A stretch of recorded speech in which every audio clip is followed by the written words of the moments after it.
This is the Not Real Estate Podcast.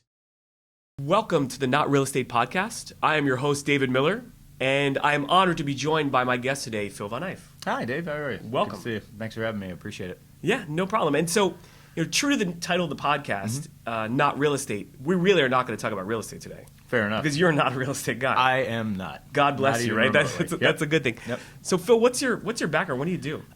Currently, I am a firearms instructor. I've been shooting competitively on and off since I was about 13 or 14. I obtained my license to teach rifle, pistol, and shotgun when I was about 18. Worked on and off in the restaurant industry for about 25 years, but got into this full-time about two and a half years ago, and haven't really looked back.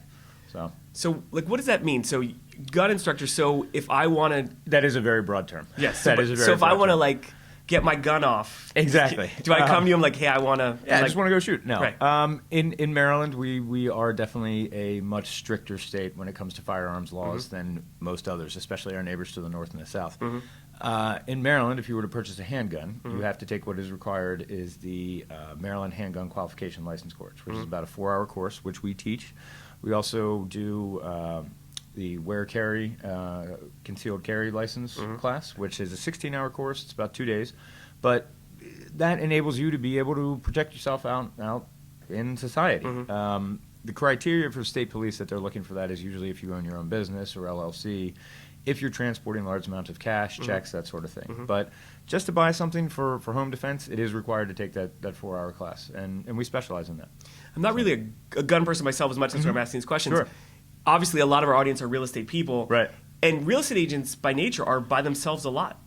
They are, and a lot of them, unfortunately, don't realize this, and that's another reason I'm thankful for you having me on today. Yeah, of course. But real estate, agents and all that are eligible for carry permits, considering what they're doing. They're going into properties that could have been sitting for anywhere from 6 days to 6 months to 6 years. Right, that could have any kind of element in them that could be harmful. Of course. So yeah, that's one good thing that try to get the word out. Real estate agents, you can get a carry permit. No, of course. I mean, that's why I was excited to have you on. Again, you're not an agent, but I think it relates to people that are our audience. Yeah. Even for myself to learn. Of course. So basically, you're teaching me how to properly handle something safely, et cetera, et cetera. The main things we go over, and we're a little different from other instructors.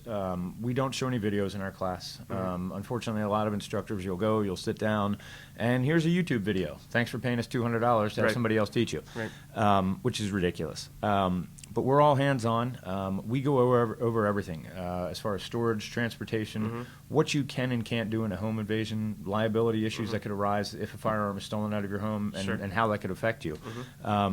But the biggest thing we tell them is 99.9% of this is common sense, and just being a diligent, responsible firearms owner. That's the main goal. So, in the end, will they come out being like John Wick, or are they coming out like guns blazing? I'd like to think that after I teach them, they'd be 9 times out of 10 they do. Competent enough. They are. They're definitely competent. It helps when somebody goes into it with an open mind. It is a taboo subject. Yeah, of course. I mean, it's political. Obviously, political. It is. Press and I tell people that when they sit down in my class. I mean, this is by no means politically motivated. Of course not. This is all about our right to defend ourselves, which is an inalienable right at the end of the day. Of course, and being safe and exactly. That's the biggest thing. Is my goal with all of this, and it has been the entire time I've been doing it, is safety and education. Of course. I don't want people to leave with questions. Of course. No, I think it's important. Again, for someone like myself that's a novice or even before that, it's very important to know. It is. It's huge. It's huge. Which is huge. And so, when you watch movies, do you watch them from a standpoint of someone that knows guns, or do you? It's gotten worse over the years. Yeah. When I was young, I always remember my father, if we were watching, a Schwarzenegger movie or something like that, just complaining, oh, that gun was empty 35 rounds ago. But as I got older, I started to realize that, yes, it is. My biggest thing that I notice is the way they're holding them. I was going to ask you. There's very much a Hollywood handgun grip, which I actually, about 3 months ago, had the opportunity to teach a couple. The wife was in production design, and the husband was actually an actor, and he was a regular on The Walking Dead. Wow. And I was like, why do they have you hold it with the hand under your other hand. He's like, oh, I think they think it looks cooler and you can see more of the firearm. I'm like, but it's all wrong. Right. It's not stability. And Right. It's little things like that. Do you remember, like, in the 90s, like, they had all these, like, gangster movies, and they would turn to the side? Yes. Will that really break someone's wrist if someone did that? I don't think it'll break your wrist. You can shoot like that. I wouldn't advise it. No, I'm sure it's not. The only people that actually do that are either, retired military or police that have been shooting for years and years and years and years and are just bored with the traditional way. Just wanna try it for and just try it for fun. Right. Joke around with their buddies. But it has been done where people have mounted sights on the side of their gun. And those are like highly competitive shooters that's all they do for their life. And so you did competitive shooting. I did. I did assume mainly that's rifle. That's at targets. Yes, it was, thankfully. None moving. Right, I was going good. to say. But no, I did that all throughout. I was never very adept with a ball when I was younger. And my father's whole thing was, you're not going to sit around and play Nintendo all day. Right, Here's a rifle. Right. So, begrudgingly, I would get up every Saturday or Sunday morning and lug rifles out to our car for our rifle team. And That's pretty cool. we shot out at Marriottsville Rifle Range out off Liberty Road. It was great. So why didn't he let you just play duck hunt? You know what? The sad thing is they refused to buy me one of the original Nintendos. Really? Yeah. I didn't have one either, by the way. Nope. They would not do it. They brought my brother a Commodore 64 for Which was schoolwork, like, but we had 185 games on that. So I had an uncle that was a computer science guy ahead of people being computer science people, and he got us a ColecoVision. Do you remember nice. Coleco? I do remember ColecoVision. Yeah, so it had the Smurfs game was pretty sweet. Yep.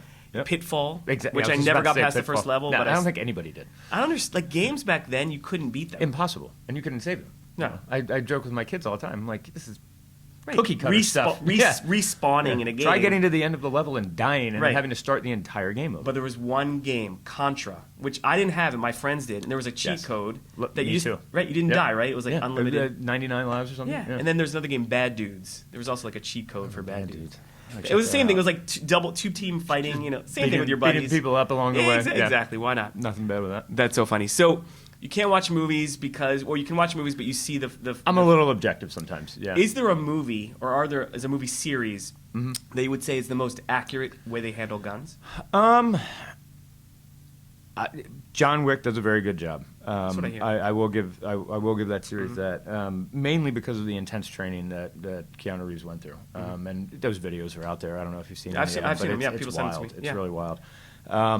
Films like Saving Private Ryan, things like that, where they're just so accurate on the detail as to, what the Allies are using, what the Germans are using, etc. It was impressive. Very impressive. That movie was. What an emotional movie. I'm sure you watch it, but I don't think I can ever watch it again. Yeah, it was one of those. I remember I saw it at the Senator Theater in Baltimore, and I've seen it once since, I think, but nothing will compare to that first experience of it on. Yeah, on the big screen. I think we're pretty close in age. My grandparents both fought in World War II. Grandfathers fought in World War II, and I'm not saying they were on the D-Day invasion, but still, like, to think about that's the kind of stuff. They had to deal gave with. us the ability to be here today. Exactly right, which is wild. Exactly right. And we're going to take one moment to get a moment or message from our sponsors.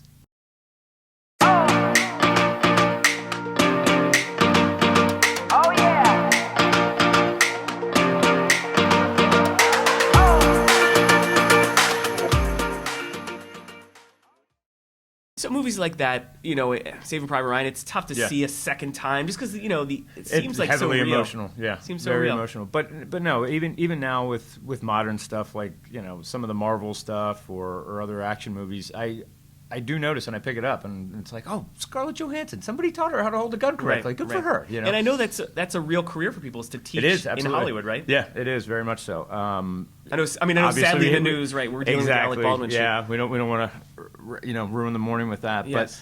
But no, when I was younger, in my early 20s, I did work on a few movies. I worked on the first Transformers movie, The Replacements, the Keanu Reeves movie that was shot downtown. Oh, you did, yeah. And I wandered over to the prop master and was like, he looked at me as a 19-year-old kid, get away from here. But I talked to him for a little bit, and he understood that I had an understanding of things. But it was interesting, just how diligent the right ones that do that job are. Right. Even as somebody, after talking to him for about an hour, 45 minutes, he was not going to let me touch anything Right. or hold anything, Which and is good. I It's good- respected it's good that. to know, right. It's good to 100%. And know. I was like, no, that's fine. But yeah, it is. It's good when you see it done correctly Right. in Right. films. So you got a chance to, The Replacements. Yeah. Is one of my guilty pleasures of movies. You mentioned that to me. Yes, we talked before this. It's one of those rare things that people tell me, like, when I mentioned that I worked on it, people are like, I love that movie. I'm like, okay. Right. It's Sure. I don't know, like maybe because they filmed it in a lot of it in Baltimore, right? And you can maybe definitely pick out everything. Yeah, of course, which is really cool. Yep. I like football. I mean, maybe Yeah. that's why. But it's It's a a good sports- story. It's a good sports movie. story. Happy Yeah, ending, right? it is. It And is. It is a good untraditional, right? happy Non-traditional in the ending. sense that Yeah. But but Keanu Reeves. So did you get a chance to talk to Keanu? I did quite a bit. Is yeah. he equally a nice guy as people say? Everything you read is true. Really? Yeah, happy to say. I think that's great. I know my Yep. daughters and my wife love Keanu, so Yeah. they'll be happy to hear that as well. Yeah, he's a super nice guy. Gene Hackman as well. That was even. I mean, Keanu Reeves. I was 19, but meeting Lex Luthor, Right. for me, from when I was Right. a kid, the Superman movies, that was huge, Right. and just the nicest guy in the world. And he grew his hair back. He did. He grew his hair back. He did grow his also hair back. from Hoosiers, right? That was Yeah. that's Oh, yeah. probably what we know him most for, I Yeah. guess. But Yeah. Gene Hackman, legend. I mean, he's still Absolute living, legend. I believe. Yeah. Oh yeah. Yeah. Yep. Retired, but Yeah. he's still out there. Amazing, right? What a Yep. great career. Yeah. Are you a big movie person generally? I am. Yeah. I love movies. I'm not a big horror movie fan. A lot of my friends like the horror movies. That just doesn't do it for I'm me. anti-horror. I've only seen one Classic 80s stuff is like, I'll take Michael Myers Yeah. or Jason or any Yeah, of but those none guys. of the new but stuff. the new stuff is just, it's too shock value. I've never seen a horror movie except for once. My friends Really? were like, "Come see Scream 3 with us." I was like, "Scream 3?" I was like, You need new friends. I was like, I didn't see one. I didn't see two. Like, you don't have to see it. I went there like, yeah, you should have seen the first two. I hated it. Like, I don't blame you. chopping ankles Yeah. off. Like, I don't need to see that. Like, I got a good recommendation for you. for horror, Yes, it's a good horror pseudo comedy, An American Werewolf in London. it's good. It's a classic, right? Outstanding movie. I'll watch it. Classic I'll watch it. movie. Good horror. Good comedy. Not too gory. You know what I like though, and I don't think it's horror, but what's American Psycho? What's that? What genre is that? I guess you would call that more of a thriller. Thriller. That Great was movie. unbelievable. Great right? movie. So many classic lines. I can't believe. What is my favorite one is when he talks about Whitney Houston's greatest love of all. Exactly. That was like that was the best. was the whole. Sorry. Phil Collins, the studio. Yeah, that and when he. Oh God, Huey Lewis. Yes. When he puts on the Huey Lewis. Yeah, Huey Lewis, Yeah. unbelievable. Really branched out after he left the news. They picked was they outstanding. picked such a good soundtrack. really did, yeah. I mean, I was like, I really shouldn't like this movie. It's not really my thing, but it was amazing. It's bizarre, and the book's outstanding. I don't know if you've ever read the book. but it's one of my outstanding. friends told me it was a great book. Very good. Yeah, Very good book. Are you a big reader? When I have time, but wife, 2 kids, jobs. It's Right, say no more. Yeah. So Say no at more. the beach, definitely. Right, Yes. right. Yeah. No, good for you. Yeah. Good for you. I try and watch as many, and binge watch things while I do work. I was telling some people another podcast like that I really enjoy watching things in the background. Yeah. Right now I'm finishing up Ray Donovan. Oh, yeah. Which Yeah. is It's a great show. Season 7. Yeah, it's so good. It's got a movie coming out. I saw. Yeah, I saw Yeah, that. yeah. I saw that. I guess they can have the whole cast. I guess everyone's guess, probably yeah. moving. But or whatever happens at the end of season 7. But no, that's good. Cobra Kai. I'm sure your guy looks like he's caught up. We're halfway through. We're it. season- Tammy so and I are we. are Yep, last time obsessed we with watched it. a couple- Yeah, yep. we're about halfway through the current season. Yeah, I so mean, listen, if there was no, I have to yell at my wife to not just rip through the episodes. I was like, I want to enjoy this. I agree feel with like you. every time we've watched all the previous seasons, we're done in like a week, and Do you ever eat fruit, waiting years. Do you ever eat those old school fruit cocktails back in the day where the cherry was there? Oh God, yeah. Right, you need to save that cherry. The cherry is the best If part. you, did you eat it last? Of course. Obviously. Yeah. So that's like Cobra Kai and It watching. is, yeah. You cannot rush through these. You don't episodes. eat the cherry first. No, you do not. And people did. It really. But I pissed me think off. they recognize that for folks like us because now they have like 2 or 3 cherries in them. Right. So, right. It's true. yeah, Good they point. branched out. Yeah, good point. Good. Right. Exactly. Yeah, they're taking care of the old guys. I miss some of the like eating lunch back in the day where it was like ready for me. So do I. Yeah. You know? Yeah, it was nice. Although I think my mom worked more than my dad, so like he just started making me peanut butter every day for like a million years. So like at some point, like Yeah. it was enough. So you're not a big fan of peanut butter? No, now I'm back. I took a decade. good. I took All right. about a decade off. Took a hiatus. Yeah. Egg salad I took off for like a decade and came back to it. Like things like Yeah. that. Like. Yeah.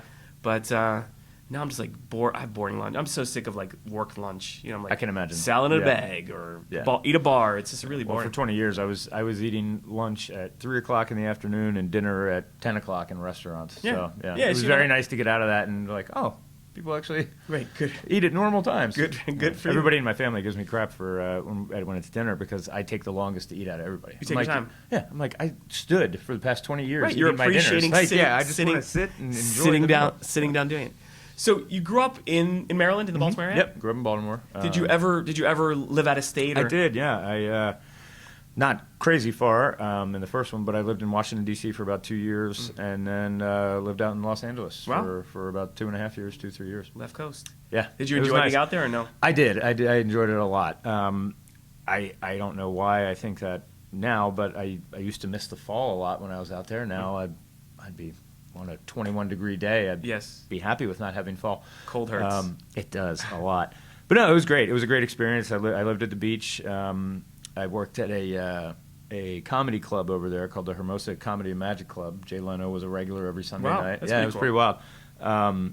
Met a lot of big acts going through there, which was a lot of fun. It was a great experience. Really was. Really So was. were you doing stand-up comedy? I didn't when I started there, but I actually, first time I ever did it was on their stage. Wow. Relatively famous comedian named John Caparulo. I would, BS with these guys in the back. Sure. And had mentioned my interest in it. And he was like, oh, why don't you do it when they have an open mic? And I actually went up and did it one night and had a blast. Loved it. Were you like so nervous, like you can't believe it? Terrified. But I took solace in the fact that, and I just kept telling myself, I was like, well, I'm not in Baltimore. I'm in Los Angeles, California, No one and knows nobody you. knows me. Right. Nobody knows who I Right. am. So I'm not going to, if I embarrass myself, so what? It's not the Have end you of the ever world. is it like singing karaoke on a cruise ship? Is that like the same analogy? It can be, yeah. What I found the best thing with stand-up is if you're actually in a good setting, like a comedy club, like a Magoobies or like Just fun to go the to. comedy, yeah. The lights when you're on the stage are so bright, you can't see anybody. Right. And it just becomes one of those things. It's like, all right, go in the zone and spout my stuff Right. and hope for the best. Right. Were you? What was your style? Was it like Jerry Seinfeld? Like what's to the a deal degree, with- yeah. I mean, there were some observations. I did a lot of impressions. I became known in the area for my Christopher Walken impression. I mean, since you said it, can you? I mean, maybe I'll do it now or later. I'm not sure, but for you, I'd be happy to oblige. That's really good. Thank you. So I appreciate how long it. did it take you to get there?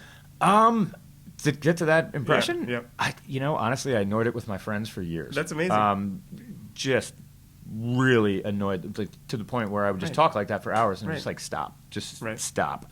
So Right. it kind of transitioned into that, and That's I found really an good. outlet for it where If you ever need, where I didn't like, annoy people. You can be his like double. You can like do his voiceover stuff. There was a couple radio stations a few years ago where I was in the area where I was a weekly call in. Let's check in with Chris, Right. and whether That's it was pretty cool. the holidays or whatever. It was That's pretty cool. It was fun. It was a lot of fun. Do you ever do like gun safety training in your Christopher Walken? I don't. that That's would- one thing. I do. I will say I throw out some jokes, and I tell people that in my class. I'm like, look, you got to, this is my outlet for my Right. jokes, but Right. it is a serious topic. Right. So I do try to keep it serious on that regard, but pepper in a couple jokes Right, yeah, you just have- to keep you their have to keep- attention. I do- You have I to. do the same at work. got You have to add jokes. Yeah. You It have can't to. be just. Yes. Too many people are going to these firearms instructors Mm-hmm. where it's a guy in camouflage fatigues and a tactical vest Right. and their black baseball cap and they're just super militant and Yes. and will be combative and angry that the student doesn't even know how a bullet works. Right. The average person coming on off the street Do not doesn't. know. No, we do not. And there's no reason to be penalized or No. be talked down to. Be a little more understanding and calm That's good. with all that. It's good. I mean, I think it's so important, especially for someone like myself with no background, to work with someone like yourself or your company, Yeah. Father, to make sure that we can from scratch know how to do it the right way. Yeah, which is I great. mean, you don't want to go into this, half cocked, not to put too much Right. of a pun Right. on Pun it, intended. but when you have folks. A lot of folks have come to us for private lessons, which we offer. I took my HQL course. I'd just like to get some more range time. Sure. And these folks will sit down, and I'll say, okay, well, that's great. You got your HQL. Sorry you didn't get through us. But Right. So when you went and took your course, what type of firearm did they have you fire? How many rounds did you fire? 9 times out of 10, and this is the most alarming part, is these people will sit down and say, "Oh, well, I've never fired a real gun Right. before." That's really scary and It's terrifying. very scary. Very terrifying. Well, I appreciate you joining me today. Absolutely. Learning about yourself and your diverse Thank you. background, but also, of course, what you do in your professional life. Exactly. Because I think it's such an important thing for us to be safe when It's handling huge. firearms. It's the main concern. And I hope to have you back because I think we have a I'd lot love more to talk about. I'd love to. No problem. Thank you very much for joining us on the Not Real Estate Podcast. We'll see you next time.